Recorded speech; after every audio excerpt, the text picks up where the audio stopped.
बाबा की अज्ञान काल से ही बहुत सी विशेषताएं थी,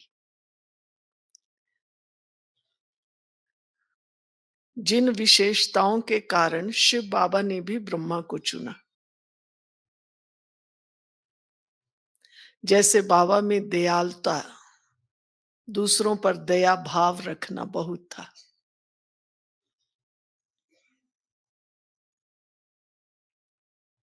दान दिया करके भूल जाना, रॉयल्टी बाबा में बहुत थी।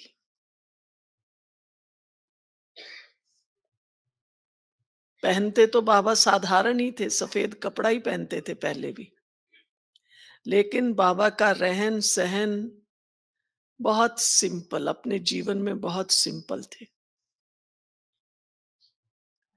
लेकिन बाबा अपने जीवन में सदा बहुत एक्टिव रहे।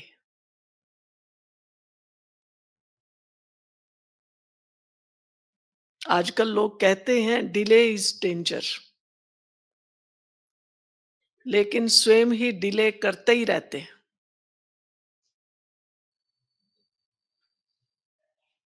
लेकिन बाबा शुरू से ही जो सोचा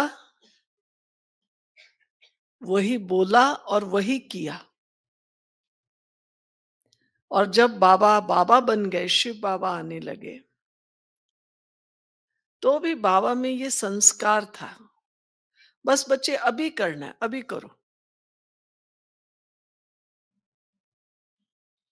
एक बार मधुबन से एक पार्टी जा रही थी छुट्टी लेकर बाबा से।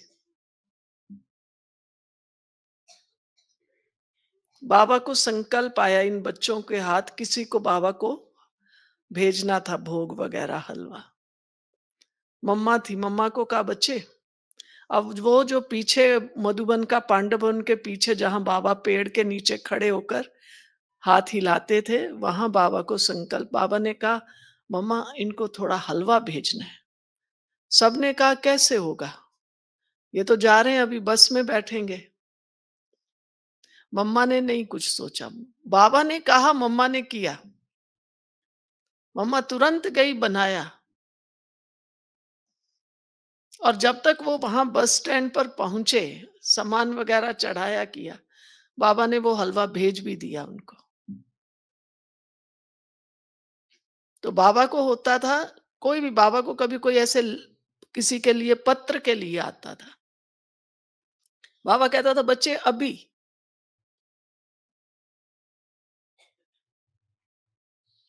तो जिनको निश्चय रहा, बाबा भी कहता था बच्चे, संकल्प आया और किया, फिर ट्रेन भी लेट हो जाएगी, अपने आप ही लेट हो जाएगी। आप लोग भी कई बार देखते होंगे अपने जीवन में, ऐसी कई घटनाएं होती हैं। आप सोचते हैं पता नहीं होगा, फिर आप कहते हैं नहीं कर ही लेते हैं, आपको फोर्सफुल संकल्प आता है और फिर कारण कोई ना कोई बन जाता है।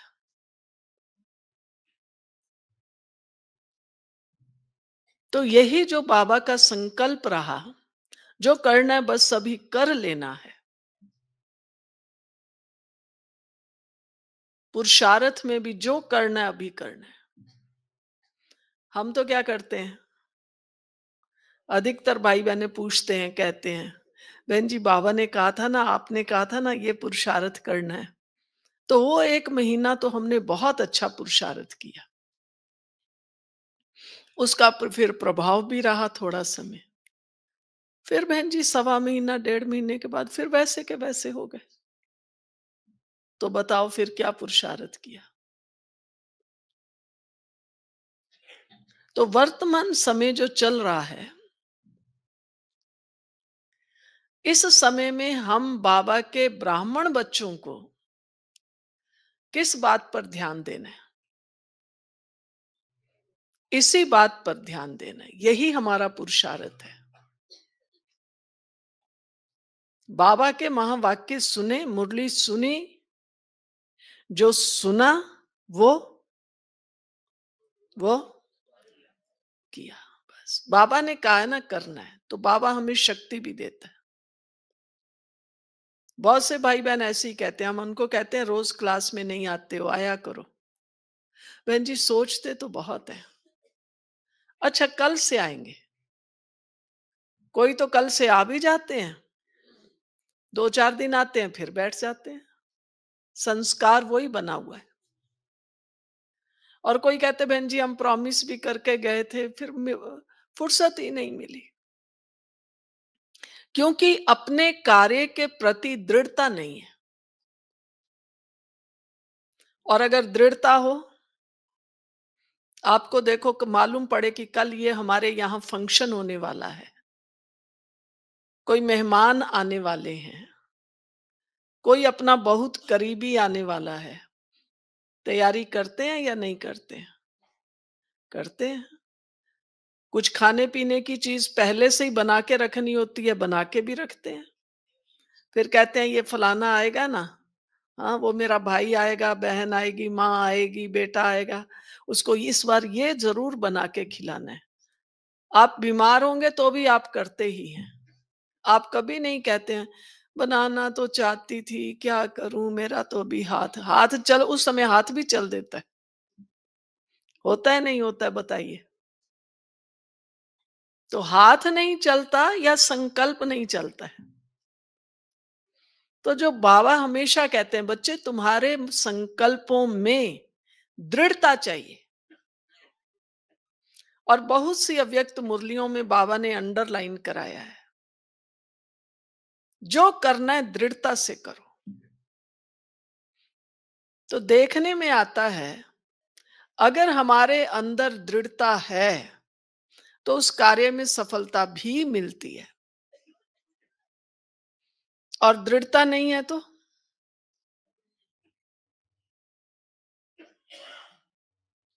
सफलता भी नहीं है। तो आज हम एक ऐसी लिस्ट बनाएं, हम अपने पुरुषार्थ में क्या क्या करना चाहते हैं। कोई दो बातें, बेशक ये हो सकता है मेरी दो अलग होंगी, आपकी दो अलग होंगी, उसकी दो अलग, लेकिन मुझे कौन सी दो बातें अपने पुरुषार्थ में करनी है। कोई शेयर करना चाहे तो शेयर भी करो। क्या आप दो बातें कि मैं ये पुरुषार्थ करके ही रहूंगी, करके ही रहूंगा। देखिए संकल्प कुछ करिए अच्छे अच्छे। अगर हम अच्छे अच्छे संकल्प करेंगे, आपका बच्चा अगर कोई अच्छा काम करके आता है तो आप क्या करते हो? उसको कितना प्यार करते हो, कितना आशीर्वाद देते हो, कहते हैं तू बहुत अच्छा राजा बेटा है। हम भी अगर पुरुषार्थ करेंगे, कुछ अच्छा पुरुषार्थ करेंगे, तो बाबा आपको कितना प्यार करेगा, कितना भगवान का प्यार क्या है? आशीर्वाद। तो जिस जिस को भगवान का आशीर्वाद चाहिए, उस बात को अंडरलाइन कीजिए। कुछ भी हो, मुझे आज से ये करना ही करना, आज और अभी से, बस। कोई कोई पुरुषार्थ है जो आप सोचेंगे अच्छा अगले महीने और अगले दिन से, बाकी तो मुझे अपना एक एक श्वास सफल करना है, बस सभी से। श्वासोश्वास बाबा को याद करना है, बस सभी से। कल से नहीं। अपने अंदर शुद्ध संकल्पों की रचना करनी है अभी से।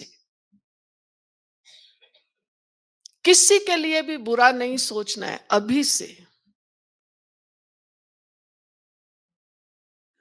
चाहे वो मेरा भाई हो, बेटा हो, कोई भी रिश्तेदार हो, पड़ोसी हो, बॉस हो, सबॉर्डिनेट हो, कोई भी हो, मैं सबको एक ही दृष्टि से, ये सब भगवान के बच्चे हैं। कई बार हम कईयों से बहुत दुखी होते, कहते हैं भगवान मेरा कौन सा हिसाब किताब है, मेरा इससे कौन सा रिश्ता है, कौन से जन्म का मेरा पाप है। तो जब मैं यही कहूंगी बार बार कि मेरे कौन से जन्म का पाप है, तो वो तो और बढ़ता जाएगा ना, घटेगा कैसे? उसको भी खुशी खुशी मुझे पार करना है। देखने में आता है कहीं कहीं बाप बेटे की बनती नहीं है आपस में, इसी को लेके दुखी हो रहे हैं। तो आपके अंदर कोई भी समस्या हो, संबंध की हो, जॉब की हो, तन की हो, मन की हो, धन की हो, और कौन सी रह गई? और कोई रह गई? 5 ही समस्याएं मैं समझती हूँ लोगों के पास। या तन की, तन स्वस्थ नहीं है, क्या करूं, पाँव में दर्द है, कंधे में दर्द है, उसी में फंसे हुए हैं। मन की, मन में शांति नहीं रहती है, क्या करूं, बहुत अंदर में संकल्प चलते हैं, ये नहीं हुआ, ये नहीं हुआ, वो नहीं हुआ। धन की, हो सकता है किसी का जॉब ना लगा हो, किसी के बिजनेस में अच्छा थोड़ा पैसा ना आ रहा हो, ऊपर नीचे हो, पार्टनर ठीक ना हो, आगे जो है हमारी कोई प्रोग्रेस ना हो रही हो। तो तन, मन और धन। फिर रह गया कौन? हाँ, संबंध। कैसे भी संबंध हो, चाहे बहू बेटा हो, चाहे बेटी हो, दामाद हो, भाई हो, चाचा मामा हो, सबके लिए सब बहुत बढ़िया है, बहुत बढ़िया है। कोई कोई कहता मेरे को ऐसे माँ बाप क्यों मिले, कोई कोई शराबी, हमने देखा है प्रैक्टिकल, बाप शराबी है, बाप बेटा देखो साधु है। होता है, नहीं होता? आप लोगों ने भी देखा होगा। तो कौन सा हिसाब किताब है? हमें जो भी मिला है उसको हम डिनाई नहीं कर सकते। हमें स्वीकार करना है, हंस के करो, रो के करो, आपकी मर्जी है। हंस के करेंगे, चुकतू हो जाएगा, रो के करेंगे, वृद्धि को पाएगा।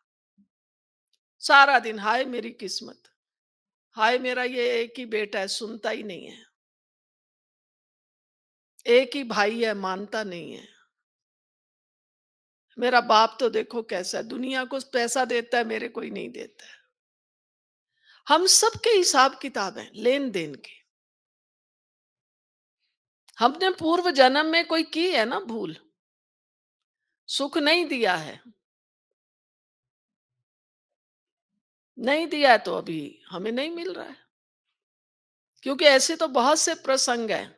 आप देखो किसी के घर में तो 4 बेटियां होती हैं, नहीं होती हैं, 6-6 भी होती हैं। और किसी के घर में 2-4 बेटे ही बेटे हैं, बेटी है ही नहीं। वो बेटी के लिए तरसते हैं, वो बेटे के लिए तरसते हैं। तो भक्ति में भी कहते हैं, पूर्व जन्म में मैंने बहुतों का कर्जा लिया हुआ है, चुकाया नहीं है, बेटी बन के आएगा। क्योंकि बेटी को माँ बाप कैसे देते हैं? गरीब से गरीब हो, शाहूकार हो, छिपा के भी, माँ छिपा के जरूर देगी कुछ ना कुछ। कितना दे दे फिर भी थोड़ा सा छिपा के जरूर देगी। बेटी मैंने तेरे लिए ये रखा है, हिसाब किताब चुकतू हो रहा है। क्योंकि वहां हम प्यार से देते हैं, ये मेरी बेटी है।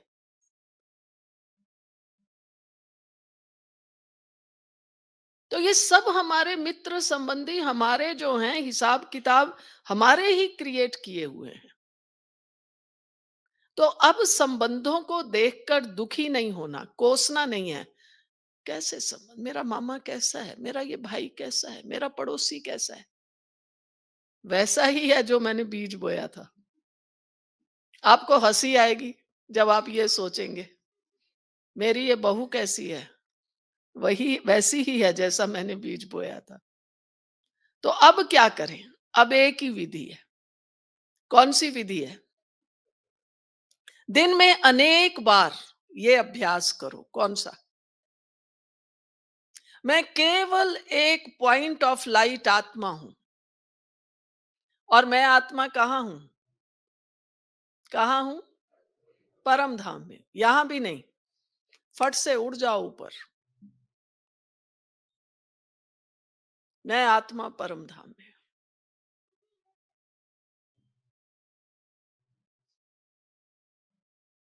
मेरा संबंध ज्योति बिंदु शिव बाबा से है।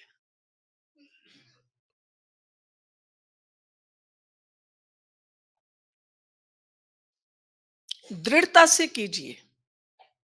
रोज सोचिए आज मुझे 10 बार ये अभ्यास करना है, 20 बार करना है, 50 बार करना एक एक सेकंड का, मैं आपको 1 घंटा नहीं कह रही, कितना नहीं कर सकते। 1 सेकंड का मुझे 10 बार आज ये अभ्यास करना है। मैं आत्मा एकदम परम धाम में हूँ। मेरा ये तन ठीक नहीं है, स्वस्थ नहीं है, मैं बीमार हूँ, चलता नहीं है, कंधा नहीं चलता है, पाँव नहीं चलता। मुझे आज 20 बार अभ्यास करना है, मैं परम धाम में बैठी हूँ। तन एकदम ठीक है, बैठ जाओ परम धाम।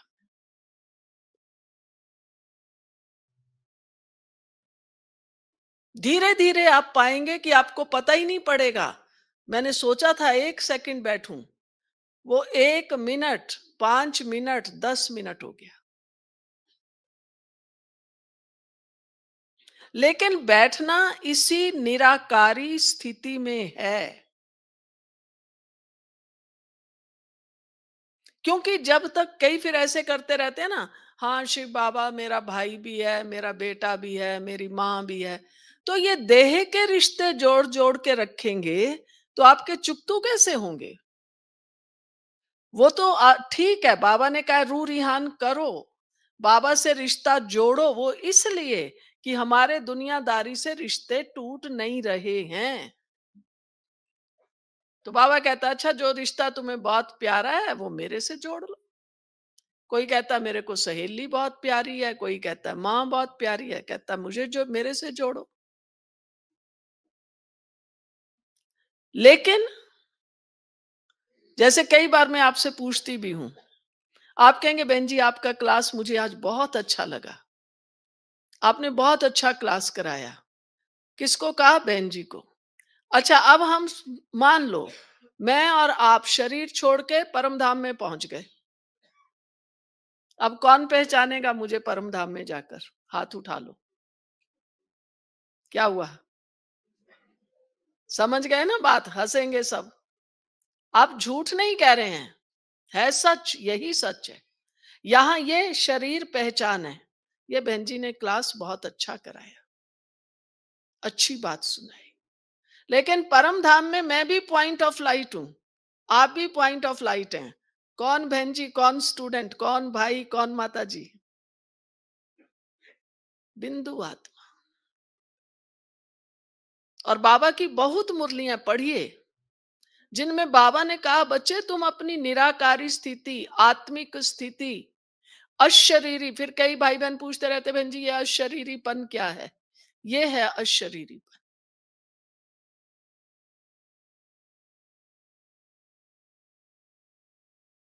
पहले मैं अपनी देह को भूलूं। गीता में भी है, देह सहित देह के सर्व संबंध भूल। पहले क्या करना है? देह सहित, माना पहले देह को भूलना है, फिर देह के संबंध। क्योंकि संबंध किसके साथ है? ये मामा, चाचा, काका, बाप, बेटा किसके साथ है? इसी शरीर के साथ ना। ये शरीर नहीं होगा तो कौन कहेगा माँ बाप बेटा? कोई नहीं कहेगा। तो सुखी किस किस को बनना है? तो कहेंगे बहन जी गलत प्रश्न है, सुखी तो सब बनना चाहते हैं। चाहते नहीं है, बनना ही है अभी से। और अभी से मुझे ये पुरुषार्थ करना है। कौन सा? कौन सा? मैं आत्मा एकदम अति सूक्ष्म परम धाम में बैठी।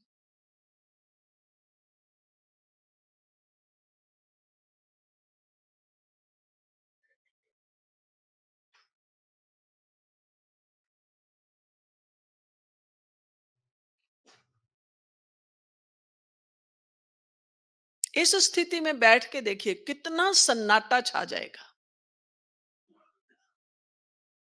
और इससे हमें कितनी शक्ति मिलेगी उसका अनुभव करो। मैं आत्मा परम धाम में हूं।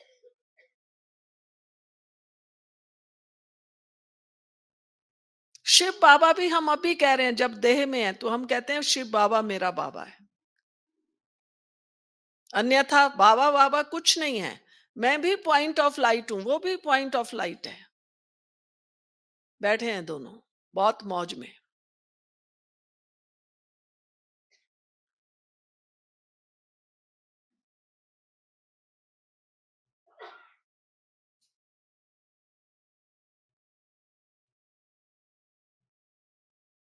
तो अपनी ये स्थिति हमें बनानी है। कल से नहीं बनाएंगे, कब से बनाएंगे?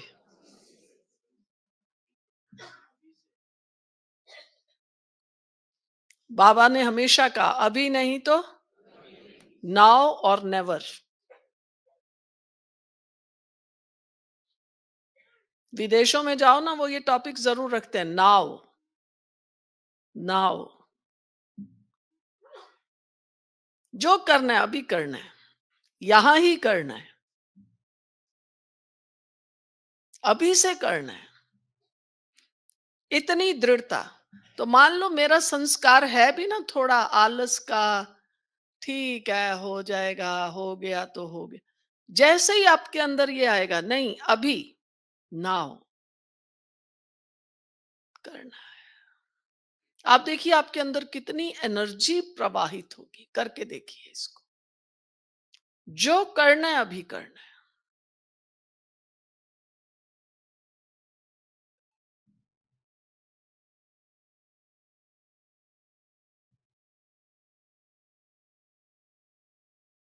यही सेकंड मेरे हाथ में है। मुझे इसी सेकंड को सफल बनाना है।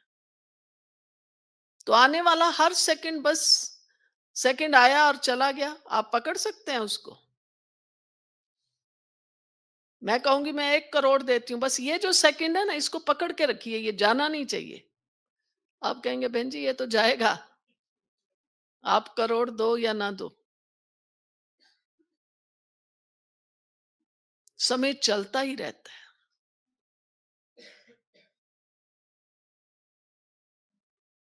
इसलिए लोग कहते हैं सृष्टि का नियम है परिवर्तन। परिवर्तन माना ये समय जाएगा, ये सेकंड गया, इस जो गया इस जैसा दूसरा नहीं, जो गया इस जैसा दूसरा नहीं।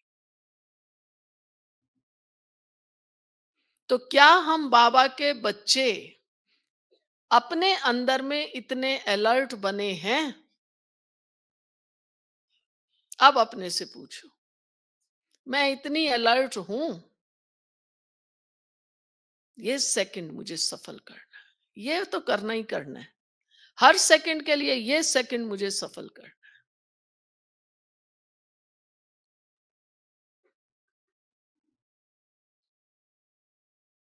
तो जिन्हें भी जीवन में सफलता चाहिए,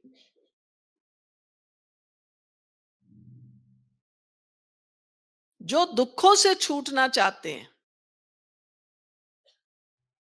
ये बात पक्की कर लीजिए आज। यही एक विधि है।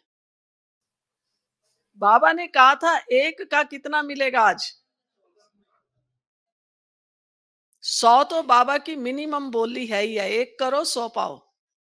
लेकिन आज की बोली है, तो अब आज आपको जो करना है, आप जो एक एक सेकंड करते जाओ उसको मल्टीप्लाई कर लेना फिर पदम से। आज का दिन हम बाबा के बच्चों के लिए भाग्य का दिन है, वरदानी दिन है। जितनी कमाई चाहिए करिए।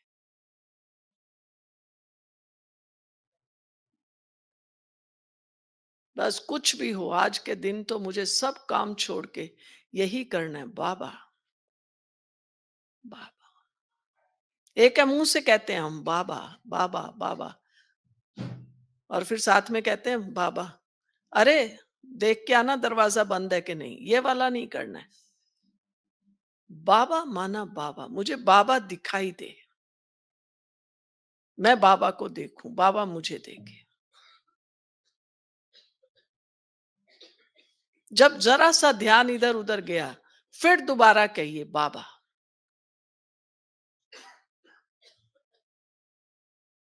फिर दोबारा कहिए बाबा। क्योंकि आज पद्मा पदम गुणा की बोली है। बताया ना पदम कितना होता है? कितना होता है पदम?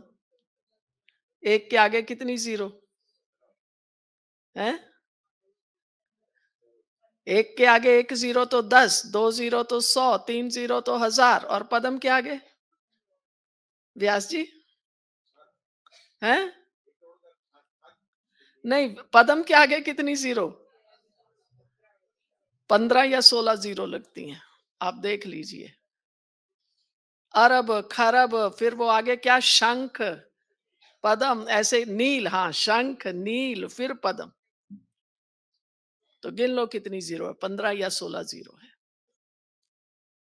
आप देखिए, आज का मुझे एक एक सेकंड 16 जीरो के साथ पास कर,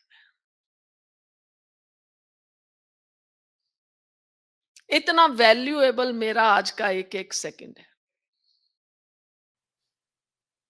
कोई कितना भी बड़ा चाहे ज्वेलर हो डायमंड का, वो भी शायद इतनी कमाई एक दिन में नहीं करेगा। एक के आगे 15 या 16 जीरो। शेयर वाला भी नहीं करेगा, शेयर वाला तो वैसे ही डूब रहा है बेचारा। लेकिन आज का दिन भगवान के घर ऐसा दिन है जहां मैं इतनी कमाई कर सकती हूँ, पदम गुणा। करिए अपने आप को टाइट, अंदर से अपने संकल्प को टाइट करिए। भगवान कह रहा है, भाग्य विधाता कह रहा है, सर्वशक्तिवान कह रहा है, संकल्प, श्वास और सेकंड, 3 सा है। संकल्प, समय और श्वास, तीनों सफल। संकल्प भी करना है, श्वास भी उसी समृद्धि में जाना चाहिए, और समय भी उसी में। कई बार हम कोई चीज बोलते हैं पर कॉन्शियसली कहते हैं, मैंने कॉन्शियसली नहीं किया। समझ में आया 3 स का मतलब? कॉन्शियसली, बाबा बाबा बाबा ऐसे राम राम की माला नहीं, कॉन्शियसली बाबा। तो आज सारा दिन ये प्रयोग कीजिए, फिर कोई अपना अनुभव सुनाना, और इसी को बढ़ाना है। मेरा बाबा ने मुझे वरदान दिया पद्मों की कमाई करने का। जो चीज वरदान में मिलती है वो मुफ्त मिलती है, उसका पैसा नहीं देना होता, बस उसको तो कैच करना है, संभालना है।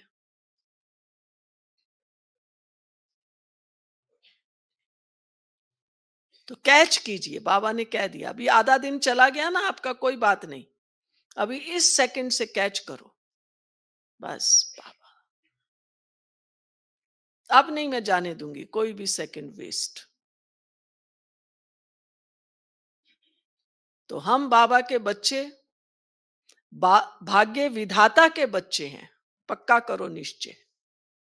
सर्वशक्तिवान बाबा के बच्चे हैं, विश्व के मालिक के बच्चे हैं, गुणों के भंडार के बच्चे हैं, ज्ञान सागर के बच्चे हैं, वरदाता के बच्चे हैं। मुझे क्या चाहिए? चिंता किसकी?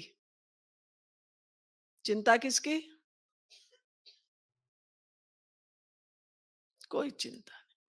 किस किस को चिंता लगी हुई है? जो सो रहे हैं वो चिंता कर रहे हैं, जो सो रहे हैं वो हाथ उठाओ। वो कहेंगे उनको पता ही नहीं कि हम सो रहे हैं। जागो, भगवान लुटा रहा है। संगठन में शक्ति मिलती है,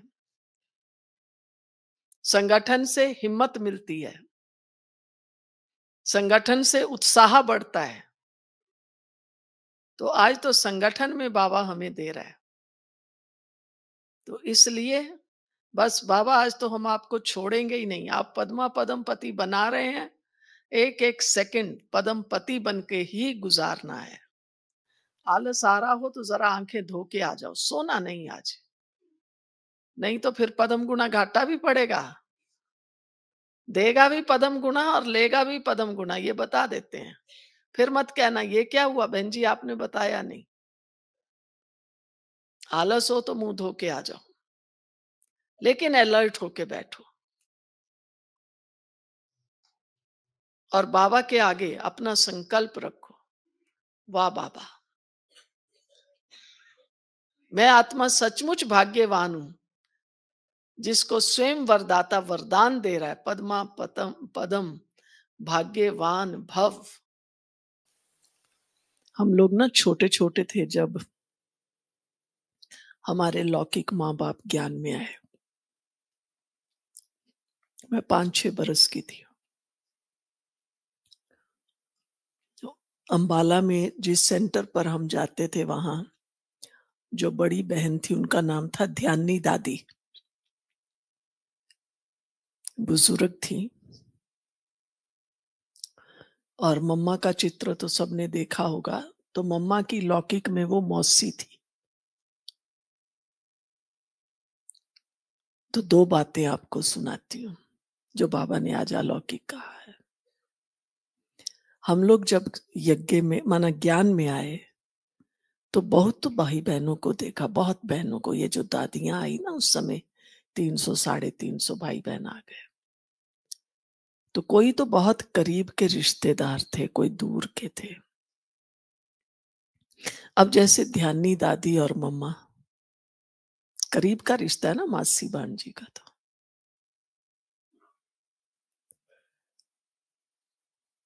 तो ध्यानी दादी मौसी थी। हम लोग ज्ञान में आए कुछ समय के बाद, मैं समझती हूँ 4 5 या 6 महीने के बाद, मम्मा अंबाला में आई ऑन टूर। तो मुझे अभी भी याद है, ऐसा नहीं कि मम्मा ध्यानी दादी को मौसी कहती हो या ध्यानी दादी उसको ऐसे बुलाती हो, नहीं। ये विशेषता थी।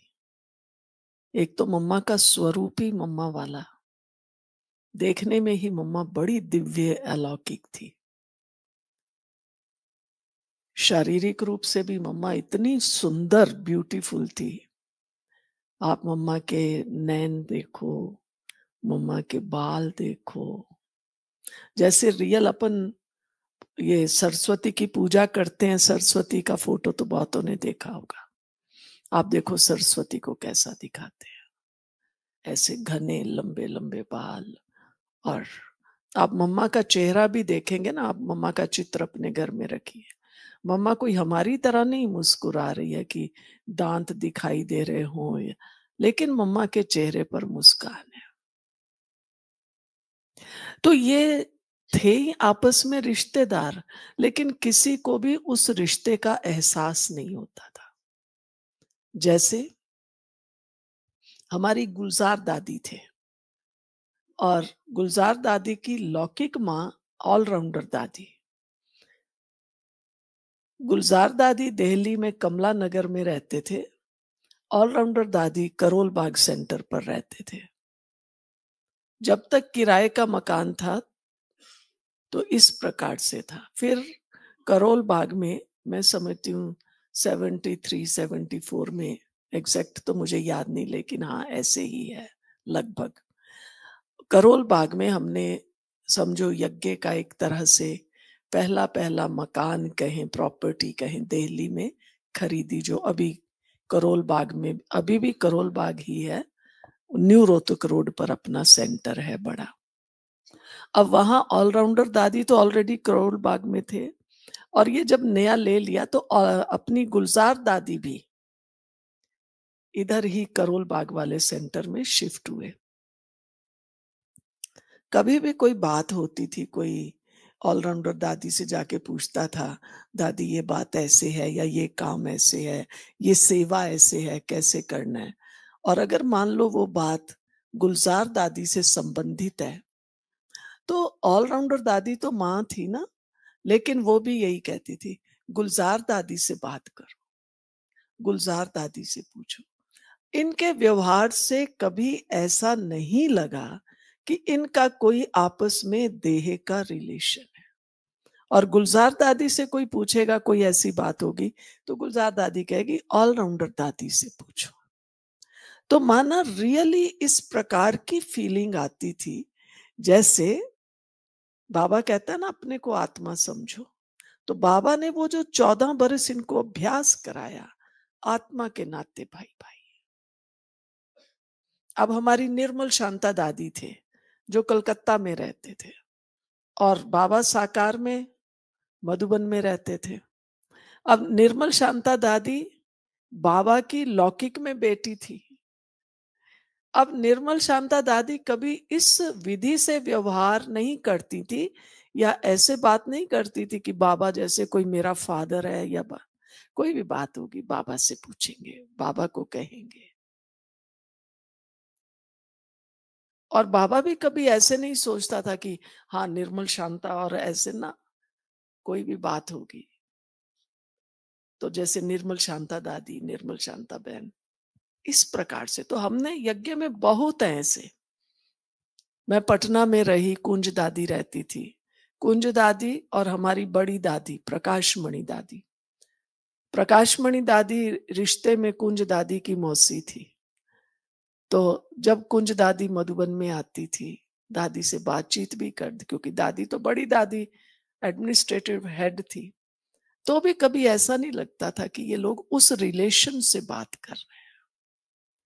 इनके संबंधों में संबंध जानते हुए, पहचानते हुए, समझते हुए संबंधों में अलौकिकता थी। ये हुई पुरानी दादियों की बात। फिर जब ये लोग सेवा के क्षेत्र में आए, जिसमें हम लोग समझो ज्ञान में आए, अभी भी कई लोग कहते हैं, पहले तो बहुत ज्यादा था, कहते थे ब्रह्मा कुमारियों के पास नहीं जाना। क्यों नहीं जाना? जादू करती हैं। और क्या करती हैं? हैं? भाई बहन बना देती हैं। पति पत्नी को भाई बहन बना देती हैं। तो हम तो छोटे थे तो भी हम कहते थे, पता नहीं समझ तो इन बातों की इतनी नहीं थी, कि ऐसी संस्था को तो इनाम देना चाहिए जो ऐसे संबंध, पति पत्नी, ऐसे दुनिया में ऐसे विकारी संबंधों को इतना पवित्र बना देती हैं कि आपका भाई बहन का रिश्ता बना देती है। तो भी हमें याद है, जो शुरू शुरू में भाई बहन आए ना, जब घरों में जाते थे, आपस में भी बात करते थे, तो वो भाषा उनकी बदल चुकी थी। जैसे लौकिक में तो पति पत्नी होते हैं, एक दूसरे को कैसे संबोधित करेंगे, कैसे बोले ना, उनकी भाषा भी बदल गई थी। वो माताएं होंगी, वो भी कहेंगी भाई साहब से पूछ लो, कोई बात है, भाई साहब बहन से पूछ लो। तो इनके व्यवहार में भाई और बहन आ चुका था। तो बाबा ने कोई शुरू में हम कहें कि कोई ऐसा जादू कहें, जो कहते हैं ना जादू किया, जादू नहीं किया, पर ज्ञान की इतनी गहन शक्ति बच्चों में भरी, जो स्वाभाविक रूप से सबके मुंह से अपने आप निकलता था।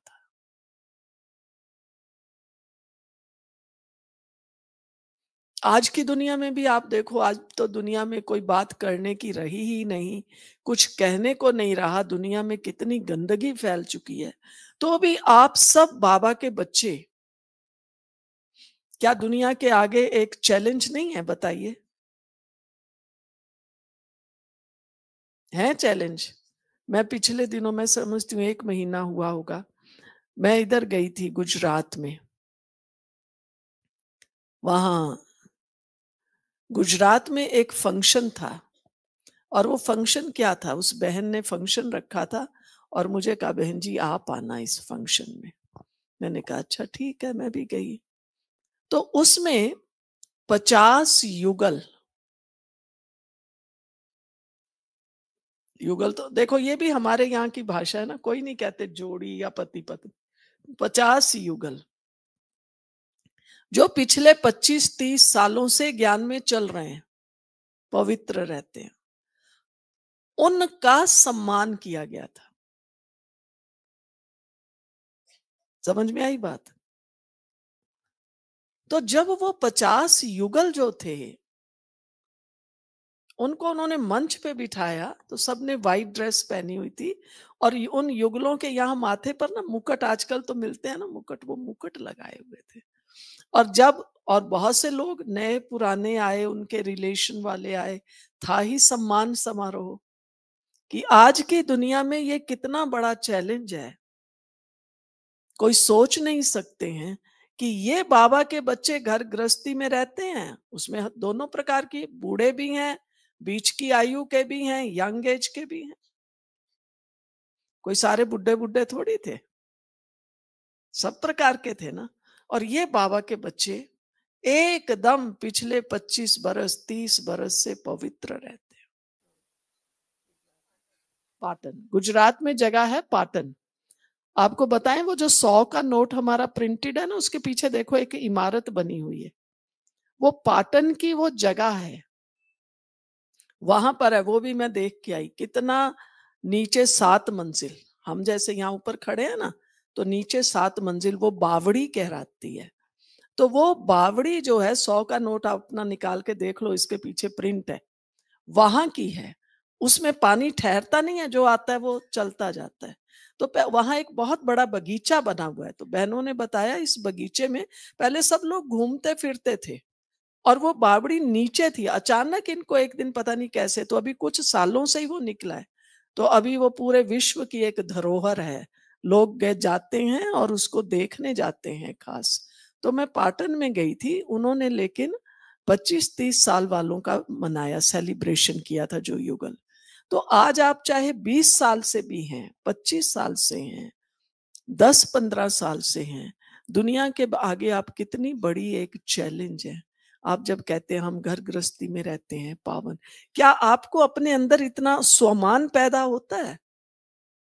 लोग साधु सन्यासियों के आगे माथा टेकते हैं, और हम अगर बाबा के इतने ये बच्चे साधु सन्यासियों को खड़ा कर, तो आप तो बाबा बाबा की एक मुरली है।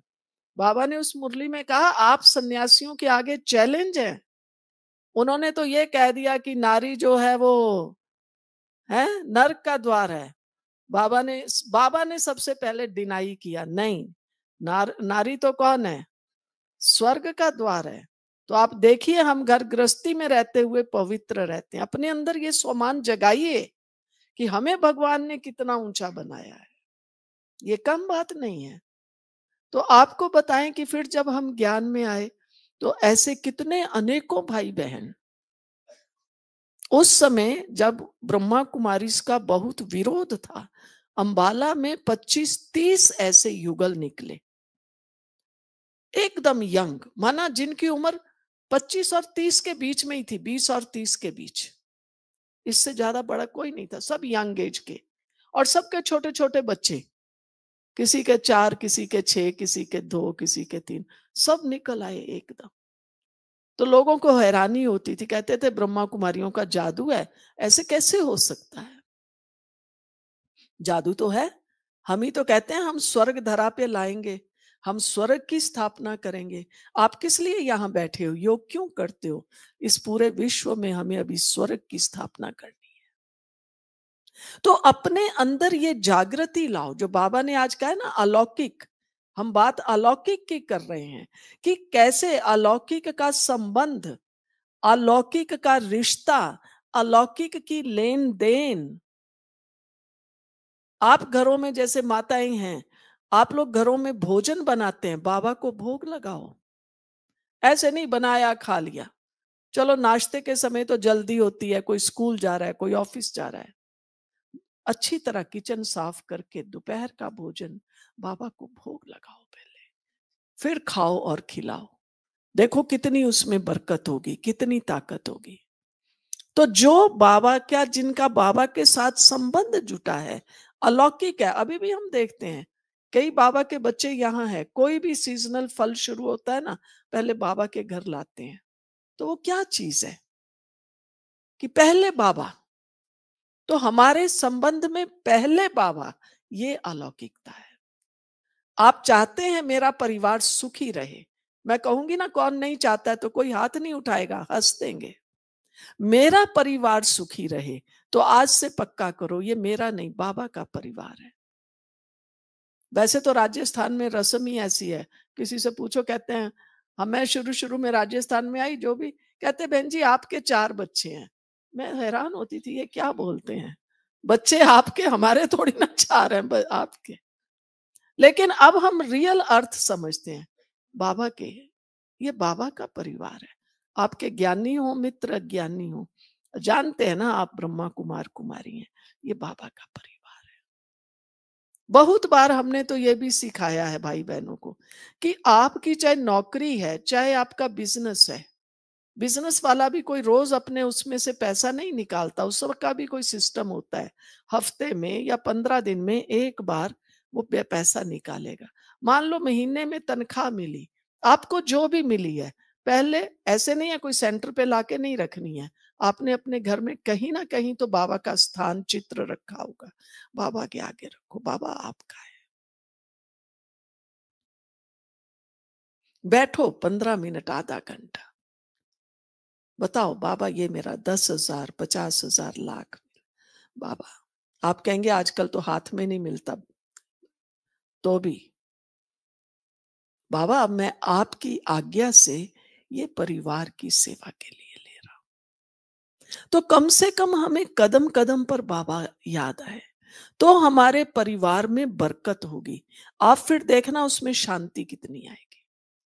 तो एक प्रतिदिन बाबा को भोग लगाना।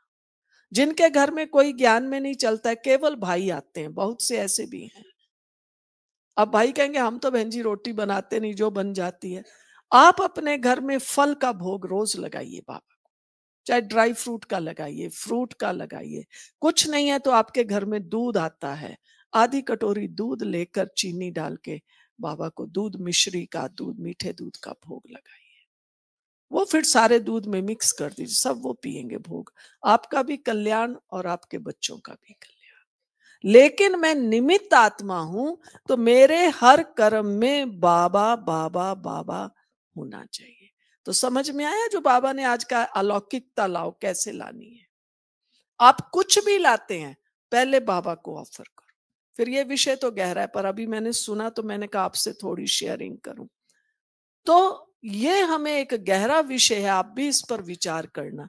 ब्रह्मा भोजन खाते भी बाबा आपको टच करेगा, कहां कहां हम बाबा को मिस कर रहे हैं।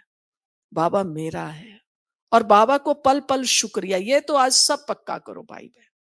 यहां से उठते हैं शुक्रिया बाबा, नीचे गए शुक्रिया बाबा, भोजन किया शुक्रिया बाबा, घर में पहुंचे शुक्रिया बाबा।